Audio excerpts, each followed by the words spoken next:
during COVID. I'm sure for you, not many people were able to venture very far. David and I ended up doing a lot of in-town hikes and everything, so we really grew to have more of a sense of appreciation for Westborough. Our wonderful Chris Allen has always been such a source of history and everything, so we decided tonight to carry on the theme. Last time we met, we were celebrating our 90th anniversary as a club. What we'd like to do is to continue this theme and celebrate some people from Westborough who have really been trailblazers. And before I do that, though, we have to thank Lisa Zaney at the Westborough Library for helping us, for letting us use the projector. They have a cool room at the library. It's called a room of things. They have sewing machines. They have projectors, because the person who was going to let us borrow their projector tonight unfortunately couldn't come because she has COVID. So at the last minute we were scrambling and someone said, check the library. So thank you to the library for having this wonderful room of things. And what I'd like to do now is to introduce our first speaker, our own Chris Allen.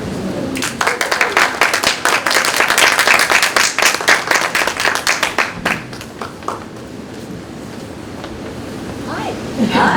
I dressed in my Bee Warburton costume. And the earrings. And she was an Irish hybridizer and loved Irish genetics. So this is to represent Irish genes and cells. Who knows? I wanted to say how much I really have enjoyed putting this together and learning more about Bee, because I met her in 1983 when she was 80, and I was interviewing her for my book on Westborough history on the beaten path. And she was delightful. She was funny and very sharp and also very generous. She gave me one of her irises, a dwarf named Blue Denim, which I think some of the people in Westborough have, and was just open to all kinds of suggestions and had great stories. And she lived next to Yeoman's and next to Mugford's Moors. So what she became was an international Irish hybridizer, known all over the world. And when I visited her in the 80s, she was growing 4,000 irises in her quarter-acre. Wow. So I'll start at the beginning about Bee Warburton. Bee went to Barnard College in New York and majored in chemistry. But this was in the 1920s. But tragedy struck when her father died unexpectedly in her sophomore year. So she quit college to help go to work and help with the family finances. She became a medical technician. But all her life, despite not having a college degree, she had a passion for learning, for researching and experimenting and writing up her results. She married Frank Warburton, who was an MIT graduate, and in 1948, they moved to Westborough onto his father's chicken farm, which again, you're trying to place, is on East Main Street next to Hilton's ice cream. The yellow house. And basically, they, Frank Warburton had many, many acres as his farm, and a very successful chicken farm. And there were chicken sheds, about 6 chicken sheds, where Mugford's floor shop is now. Well, Bee always loved gardening. And after her children were grown and in her 40s, she was gardening and wanted to have a dwarf iris. But she couldn't find one she liked. So her scientific education kicked in, and she said, I'm going to hybridize them myself. And she did. What she learned to do is she became very apt with tweezers and magnifying glass, taking the pollen from one breed of iris and transferring it to an entirely different breed of iris to get a unique variety. She did this many years until she got one she thought was good enough to register with the American Iris Society. That one was a dwarf yellow iris, and it was called Brassy in 1957. That was the first one she registered. Over her career of 38 years of growing irises, she invented and introduced to the world 100 different irises. They're spread all over the world, and they're growing in places like the Ukraine, South Africa, Europe. They're everywhere. The Bee Warburton's irises are. She actually was very good at bringing together iris experts from all over the world to Westborough. She would have iris auctions where they would auction these beautiful new varieties, but she never kept the donations. She never raised irises for money. She gave everything, the proceeds from these iris auctions, away to the Massachusetts Iris Society. What she did do, however, was win a lot of accolades, international prizes, as well as the American Iris Society's Distinguished Medal Award and Merit of Service Award, and many others. She was very well known, particularly for her publications about iris genetics. She became fascinated with iris genetics, learned all about them, and then wrote in the New York Times and other international journals about irises and iris genetics and how to breed them. One of her most important accomplishments was editing this book. It's like a Bible for the iris growers in the world. It is now in its third printing, and it's quite an incredible book with everything you ever want to know. Because Bee was meticulous. Every single iris she cross-pollinated, she would label the seedling with its genetics of its parents, the color, the bloom time, the height, and all the different data that went into putting these particular parents together. And she had overflowing notebooks, I guess, all over the place with her data, but she was meticulous. She was a scientific mind, after all. So with all these records, she was able to introduce, as I said, 100 new varieties. What happened after that, though, is not only was she well known for her publications, but for her generosity and kindness. As I'll show you her picture before, but she loved irises like this. And this is just an example of some of the wonderful, isn't her iris, but the types of iris she would do. She did a lot of dwarf irises and Siberian irises. And she, I guess, never kind of lost her energy for growing things. On her quarter of an acre, if you drove down Warburton Lane, named for them, their farm, find their little Cape Cod and a long, long driveway. On either side of that driveway were her garden plots, 10 rows by 10 rows of seedlings and parents, and just enough room to weed in between. Now, I was very lucky to talk to Charlie Boston. Maybe you know Charlie. Charlie is in town for many, many years. Charlie's a developer, and Charlie grew up next door to Bee Warburton. He lived in the old Frank Warburton house, the farmer's farm. And when he was a little boy, he said, he would go over to Bee's and weed for 10 cents an hour. I think he got older and kept on working for Bee. I guess she was incredibly interesting and fun to work with.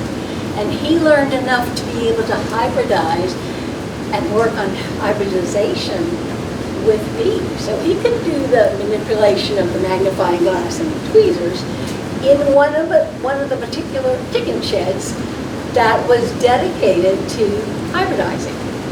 So Charlie had lots of wonderful anecdotes about Bee and his working for her. What was interesting is that she is known even after she died. She was named on the cover of this Irish journal called Medianite, I believe, which she edited for 20 years as a special Irish journal. And she edited that for 20 years. After she died, she appeared on the cover of their 50th anniversary issue as one of the major contributors to the Irish world, the growers, Irish growers of the world, basically. She also was remembered in Westborough because in 2002, the greenhouse at the Westborough High School was named after Bee Warburton. And so you can see that still today. So I think that we have just been incredibly lucky because we have an international Irish hybridizer who knew was right beside Muppet's ice cream with 4,000 plants and iris contributing all over the world to beautiful irises. And every spring, her legacy blooms beautifully and in multicolors. So we're very happy to have Bee Warburton as part of the Westborough Gardeners.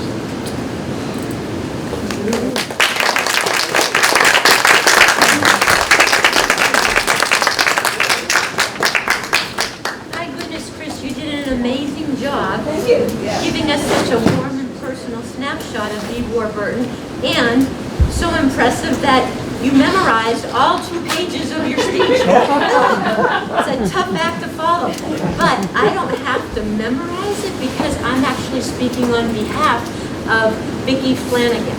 Vicki Flanagan is Bee Warburton's granddaughter. She lives in Maine, and she couldn't be here in person, but she gave us a wonderful remembrance of her, and we're hoping maybe we can get some pictures going here too. She would come in the summertime to visit with her grandmother, Bee, and she just had such wonderful memories of her. And the person who helped me get in contact with Vicki Flanagan is Margie Pierce, because some of you know Margie, and she has just become such a dear friend because she's such a quiet, gentle person. But her husband, Herb, his parents knew Bee and Frank Warburton. So when we were trying to do this presentation, someone said, oh, talk to Margie. And actually, Margie had been helpful in years past.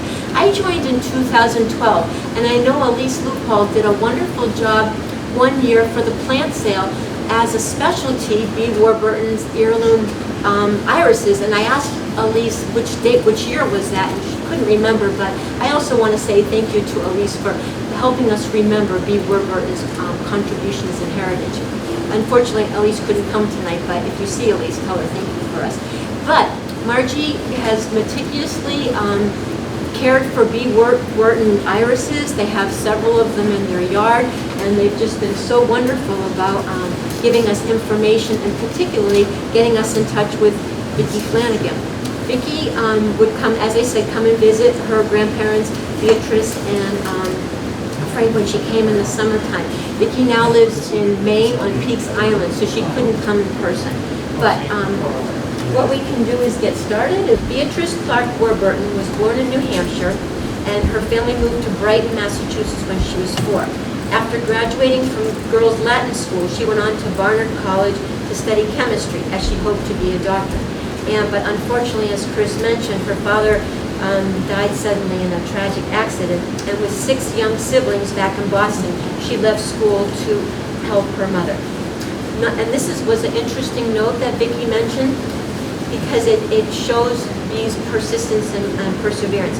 Not finishing her education left Bee with an innate curiosity which propelled her to explore her interests to their fullest for the remainder of her life. So that kind of gives you an insight to what Bee Warburton was like.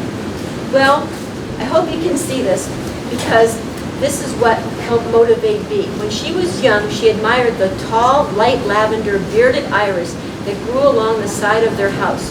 Her father told her that its name was Princess Beatrice. She never forgot that moment, feeling that she could become a princess someday. However, for the next 34 years, busy raising her children and being the nomad wife of a husband who was a colonel in the Army Air Corps, irises and princesses were far from her mind. After settling down, oh, there it is, that's what I was going to show you. After settling down in 1948, she went about designing a rock garden in their newly built Westborough house. The following are Bee's own words about this house. When at last we moved into our Westborough house, and I had all outdoor, it seemed, to garden in and to landscape, a truly terrifying but intriguing prospect. It seemed to me that only a short time before, the world of irises burst upon me, and some years later I edited a book for the American Iris Society. That's what I named it. At first in my garden, formerly an apple orchard, I vastly enjoyed trying out all kinds of plants, and I love the ones that have stayed with me ever since. The bleeding hearts, the daylilies, and the Johnny jump-ups that I still nurture and allow to grow as favored weeds in the iris rows. But the irises are not only marvelously diverse, they are also one of the easiest of plants to produce seed on protected crosses, and also one that offers an amateur the most reward in competitions with the professionals. When Bee's sister came to visit her, she gave her a single little rhizome, and Bee planted it, and it turned out to be a very ugly iris. And Bee said, it was my sister Lois who gave me that ugly little iris that set me off specifically onto trying first to buy some better ones, and then when I found out there were none, to breed some. By that time, the landscaping was proceeding apace. Don't you love that word, apace? It's very old-fashioned. And when I badly wanted some small dwarf irises for my rock garden, which at that time was my pride and joy, there were none at all. So we go to the next one. Oh, there she is. So we cleared the rock garden of weeds and debris and built stairs with large flat stones. One friend who looked at it in bloom remarked that it looks just simply like paradise. So, as I became interested in iris, I longed for some that would be in proportion and useful colors. I soon learned that there weren't any yet, but that a few people had started hybridizing them, and the results looked hopeful. So I joined their groups and quickly found not only irises, but friends to help and exchange information on plants. I never dreamed of such fellowship. It was a start to a new era in my life.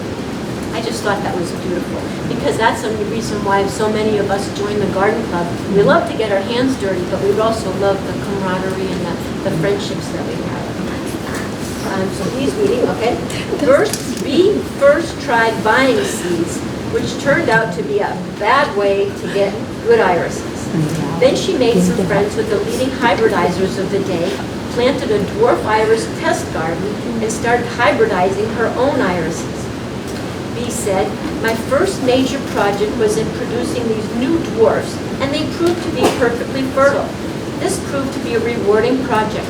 I have since named and registered and officially commercially nearly 100, as Chris mentioned, dwarf irises of this type.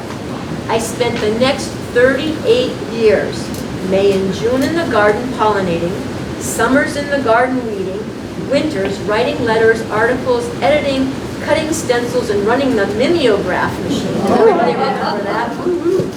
Dubbed the MIS press, which I turned out, this was the publication of the Medianite that Chris mentioned, the publication of the Median Iris Society, which Bee edited for 20 years after she established it.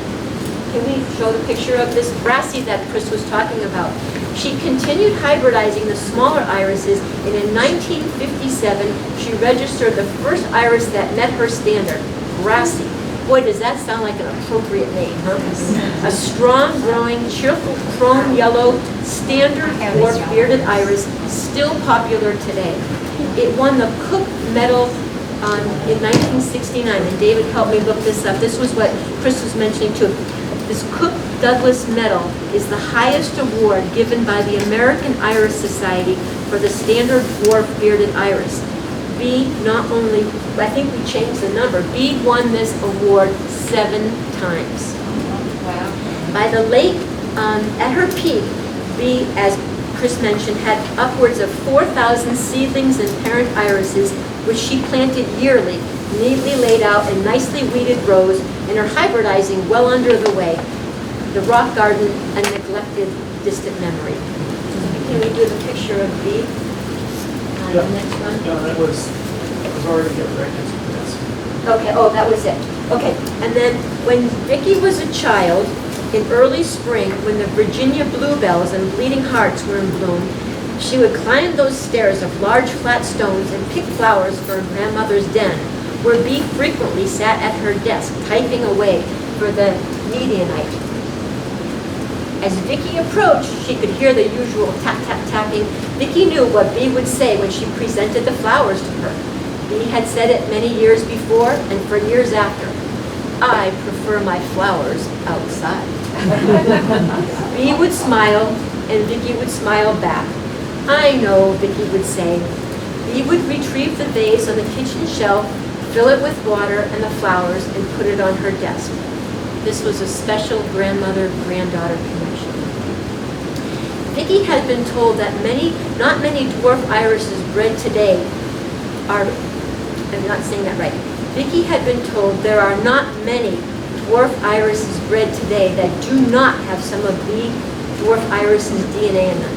She had been humbled to learn in her years collecting her grandmother's irises that Bee is even more respected for her contributions in writing, as Chris just mentioned, and she was an important piece in the history of iris propagation. Bee spent 4 years in the 1970s editing this book. 4 years editing this book. The World of Irises.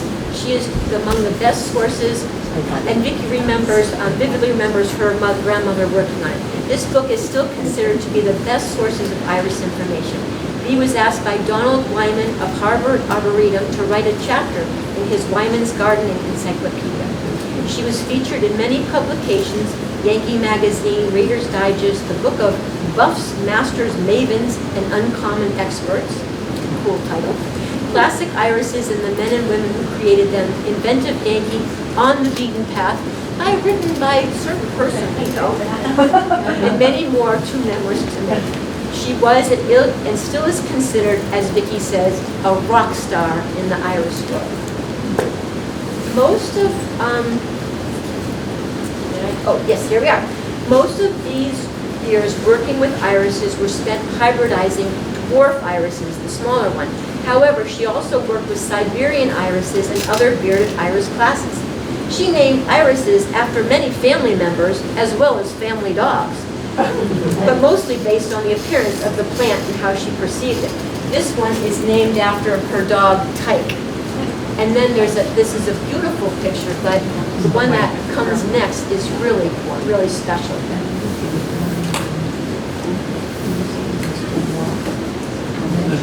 Pressure, pressure.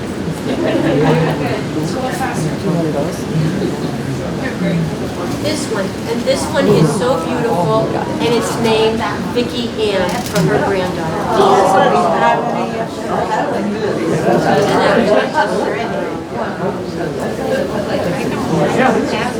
So can you go to the next one? Bee was intrigued by the genetics of irises. Everybody put on their science brain for a few sentences. Bee was intrigued by the genetics of irises, especially color and patterns.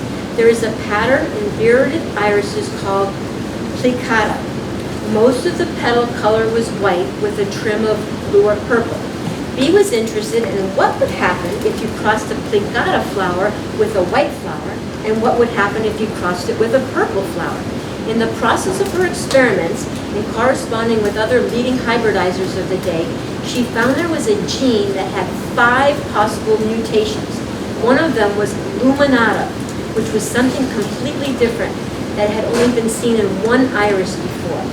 Since almost all genes come in pairs, sorting out the inheritances of these mutations was complicated, even more complicated in bearded iris whose genes come in 4s.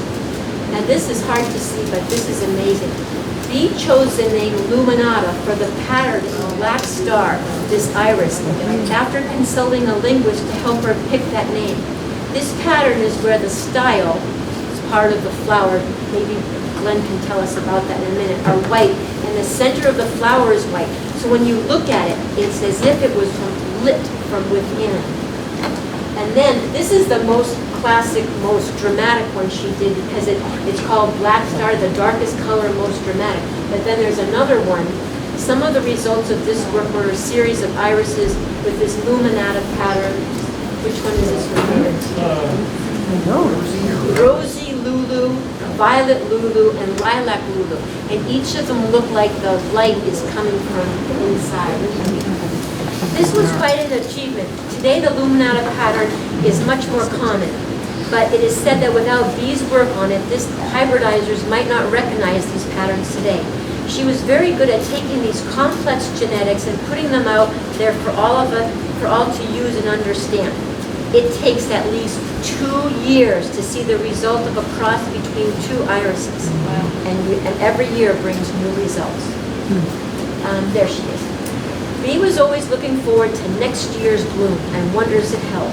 The creations of new irises held great expectations, many intriguing results, and many disappointments. But there was always next year. Vicki said that if Bee could give her and us some advice, it would be, go on with your own life, find something that you love, and give it your best. Vicki loved her bee and looks forward every year to seeing her irises blooming. And they say that behind every successful man, there's a busy woman. Well, in Bee's case, behind her success was a wonderful husband. And Vicki said that Bee wrote in 1985. Can we get Frank up there too? Yeah. There he is, out in the field. Well, this is most of Frank. We don't really get to see his face much in this picture, but As for my husband Frank, I can only say it would have been impossible to do this without his help, especially in preparing the soil and setting the rows for me to plant. He often lines out seedlings and does a great deal of the weeding. He has taken great care to lay out the last batch of Siberian seedlings. He actually calls them his, even though he has just learned the difference between Siberian and bearded irises. So, Leslie, may I interject at this point to show this picture? Oh yes, please show this one. So this is Frank, obviously, and Bee, and then this is Vicki, who wrote this. And their dog Rascal, don't forget to Rascal, forgets Rascal. This is Rascal over here. Thank you, David, I forgot about that. So, and then there should be another one. One of Bee. There, that's it. Yes, this is the one. After Mickey retired, and with plenty of garden space at her new home in Peaks Island, Maine, she set about searching for some more of her grandmother's irises. At that time, she only had a few of her grandmother's Siberian irises. Bee's garden had been gone for over 30 years. Vicki reached out to the people at Joe Pye Reed Gardens in Carlisle, Mass. as they had taken over her grandmother's stock in the mid-1980s. They still had some of her irises, but more importantly, they referred Vicky to a gentleman named Charlie, I didn't get his last name, a serious iris collector in Washington State who had been growing these irises for years. Charlie supplied Vicky with many of her grandmother's irises and several contacts to more of these iris sources. When Vicky started working with the Historic Iris Preservation Society about 8 years ago, she received irises, just as Chris was saying, from Průhonič Gardens in the Czech Republic, if I'm pronouncing that not well, from gardens in France, England, Canada, and all over the world. During Bee's life with irises, she traveled all over the world consulting other experts, working on projects, and in 1978, Vicky accompanied her to Europe for an iris convention that lasted 2 weeks with garden tours in 4 countries. And the last picture I have. Oh, there's Bee. What a wonderful picture. I think this just captures her energy and enthusiasm. And this is labeled Bee at an iris auction. Did you know there were iris auctions? The last picture. Of the garden? Bee's and Frank's house on Warburton Lane is long gone, the landscape altered unrecognizably, but perhaps the bleeding hearts and Virginia bluebells still survive in the shade of that rock garden on the rise of the land at the edge of the property. Bee died in January 1996, 1 month after her husband. You could tell they had a special bond. The Medianite is still being published, and a few years ago, as Chris was saying, they published the 50th anniversary edition, and Bee Warburton is on the cover. Recently, Bee's great-grandson Matt has started a collection of her iris too, of Bee's irises. Vicki and Matt are sure there are still more of her irises that they haven't located, and they are going to continue to look for them. We certainly appreciate Vicki and all her time and energy in making this production and pass on the legacy. So thank you, Vicki. She's going to try to watch this later on. So everybody say, thank you, Vicki. Thank you, Vicki. And we hope that Matt will continue this as well. That is all the presentation from Vicki. So you have to get just rattle through some of these? Okay. So this is blue denim, which we've had at our garden sales in This is one that some years. Margie Pierce had, and that Elise was able to help us distribute at a garden sale. This is blue denim. This was one of the award winners. She developed it in 1959. It was a Cook Douglas Award winner in 1963 and 1966. I didn't know you could. It's like winning Miss America twice. I didn't know you could do that. Then you saw Brassy earlier, right? That beautiful red yellow. That she developed in 1958. It won the Cook Douglas Award in 1962 and 1969. Those are both 14 inches tall. That's what this standard dwarf beard is, right? So, maybe this high, not very big. Then there's one called Red Dandy. It's a little smaller. She developed in 1961. It got honorable mention. It's 10 inches tall. You can see it's really quite red here. Red Dandy.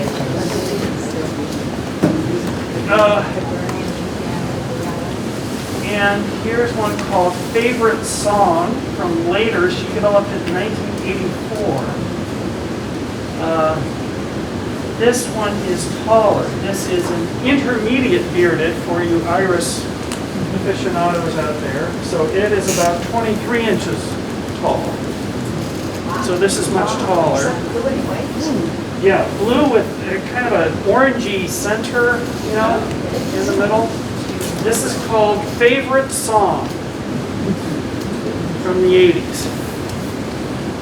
And I think there's one or two more. Yep. One called Sugar from 1962. This is another intermediate bearded, or IB if you look it up there. iris clover. This is 20 inches tall. This one's sugar. So you can see it's a paler yellow color. Well, pale and yellow. Early mid-season bloom, if you're curious about one, we can tell you more about that. And then, I think this is the last called Velvet Caper. What did I say? The sugar was from 1962. Violet Caper from 1963.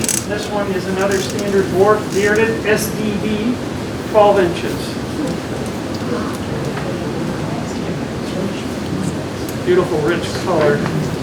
Velvet Caper, early bloom. Okay. That's all we So, got. as they say, a picture's worth 1,000 words. But we have a special treat.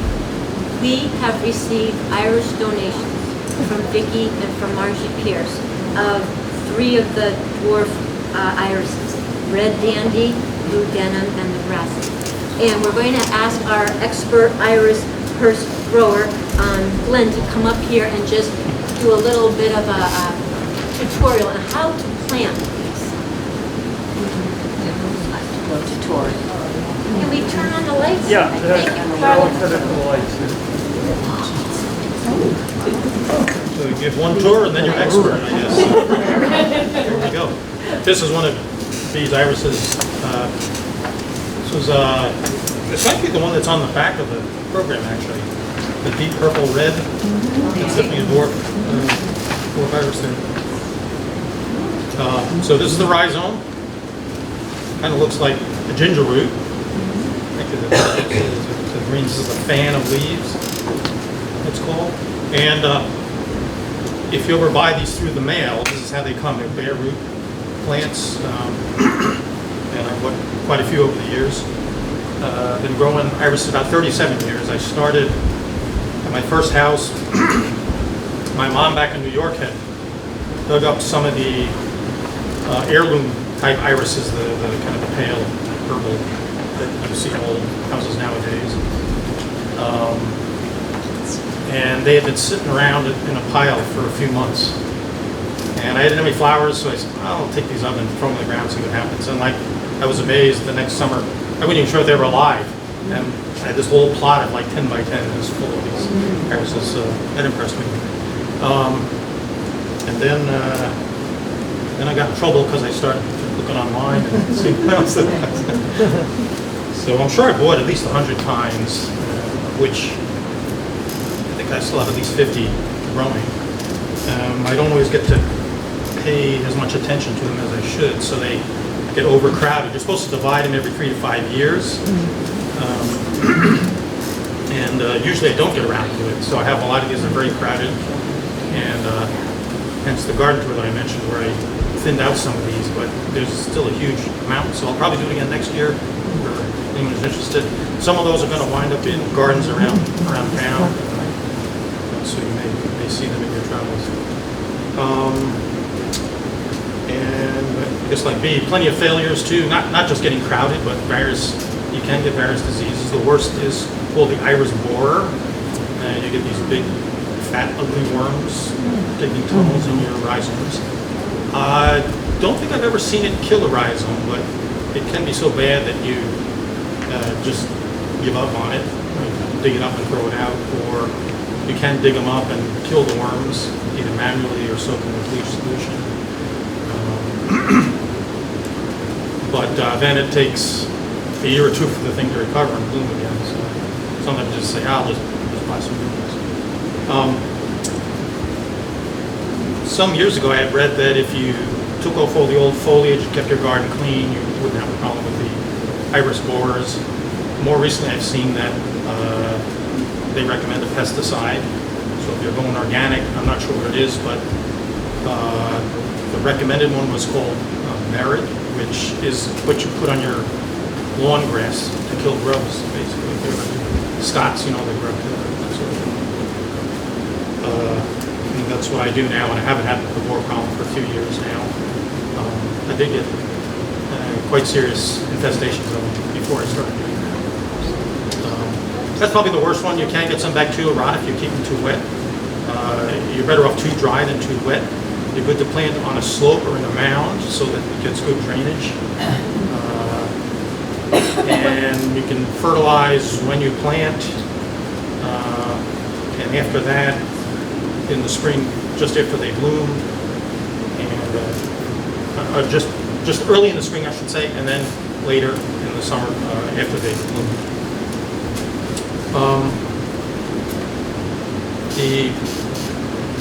I have about, I think I said about maybe 50 types growing now of the tall bearded iris. I don't not growing any dwarfs right now. I have had some in the past. One of the appealing things, of course, is these David's. They're just huge rainbow of colors. You can get pretty much everything except bright red and bright blue. Over the years, I've seen they're working on getting a brighter and brighter blue. So you really get some really nice blue purples. Now, there's always usually still a little bit of tinge of purple, but some of them are quite blue. And then there's the bright yellows you've seen, maroon reds, all shades of purple, pinks, orange, and then moving towards blue, white, very dark, almost black. With the bearded iris, another feature is the beards that come in there on the folds, on each of the 3 folds. And one of my favorites actually is a very pale blue, almost white iris. The beard is actually a dark blue. It is pretty much a true blue. It's really kind of a spectacular contrast. Also, I've seen over the years they get frillier and frillier every year. Most of the old varieties petals are fairly straight at the edge. Now they like little carnations along the edge of the petals. I do recognize some of the patterns, like the lighting from the inside kind of feature, the picotee along the edge. There's ones that have streaks, different colors. Some of them call it petit, right? So bearded iris is one of my favorite plants. But I also want to again mention the Siberians, which we saw some of. A lot of people have been working on hybridizing those too. There's probably hundreds of varieties of Siberians out nowadays. There's probably thousands of tall bearded iris in miniatures. And if you grow the Siberians, they really like to clump a lot, and they can make huge clumps, and they need to be thinned as well. They can also get the iris borers, even though the rhizomes are much smaller, and then you get smaller borers, but they still are in there. But a question or a stretch? Question. Yeah. So, should you prepare the ground at all before you plant? What kind of soil? Yeah, I pretty much everything I've seen likes nice loose soil, if you can make it that. I take the screening a lot of my dirt. You get hardware cloth you put on a wooden frame, and take all the little rocks, and it's almost like sifting when you're making a cake. It's nice and loose, and the roots grow like crazy with vegetables, annuals, perennials. So that's a good thing to do. If it's too heavy, like clay soil, you can put in some humus.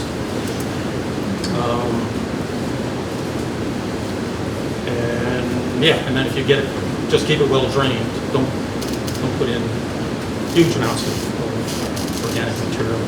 Stay too damp, and then you can be prone to bacterial rot, for example, which is another disease that you get. In the fall, it's coming back to that. It is good to cut off the foliage like this, even if you're not shipping it anywhere.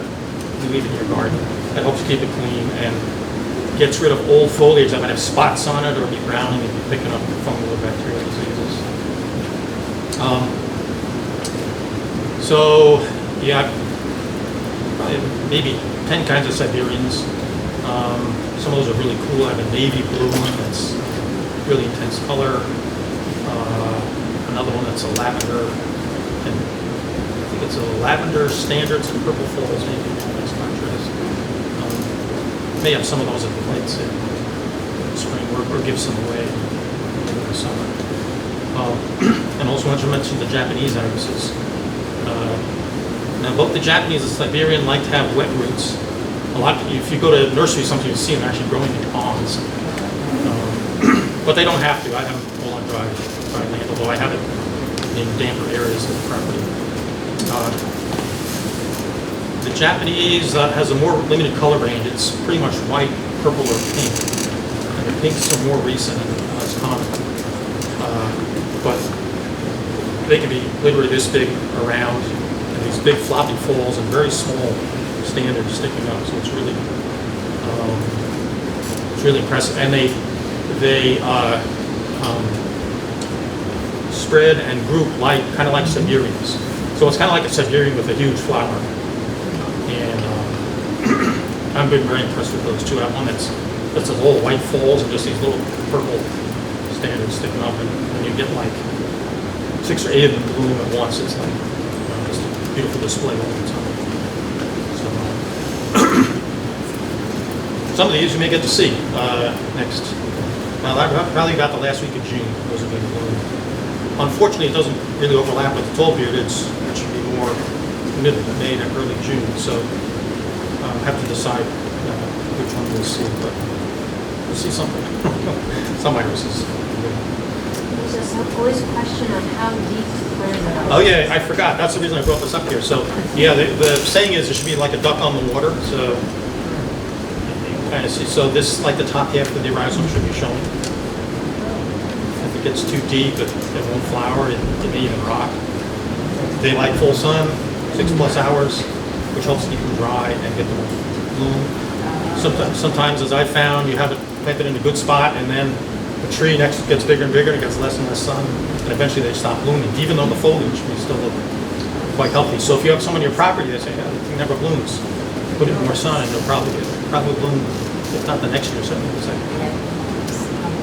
So dividing that, where do you? Yeah, this is a good size of division.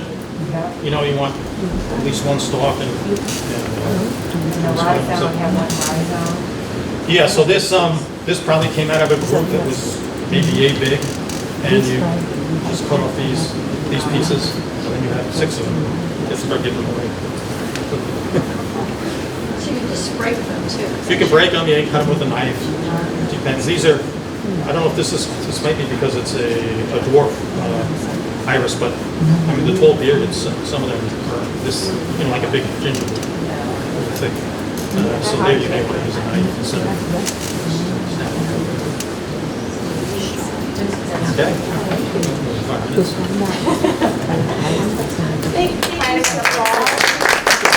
Yeah, planting season, good question. July through September is traditional. We've been having protracted falls lately. I've seen it get later and later in my 27 years in Westborough. I'm quite sure you can go to mid-October now and have enough time to develop the roots and last over. This was a very dry summer. I usually don't have to water these at all in the summer. In fact, they like it a little drier as opposed to wetter. This summer, though, I did water probably a couple times. And I should also recommend, actually, when I buy irises through the mail, I notice this mentioned in Bee's book, Shriner's Iris Gardens was around then. It's in Oregon. That seems to be where the biggest commercial growers are. Look it up on the web if you want to blow your mind in terms of all the different colors available. They provide very nice stock. I recommend them. And there's all kinds of instructions for planting and growing, et cetera, et cetera. So What's the name of it again? Shriner's, SCHREINERS, Shriner's Iris. If you look that up, you'll get hits on the web. Track it in. That sounds great. Thank you so much, Glenn. That was great.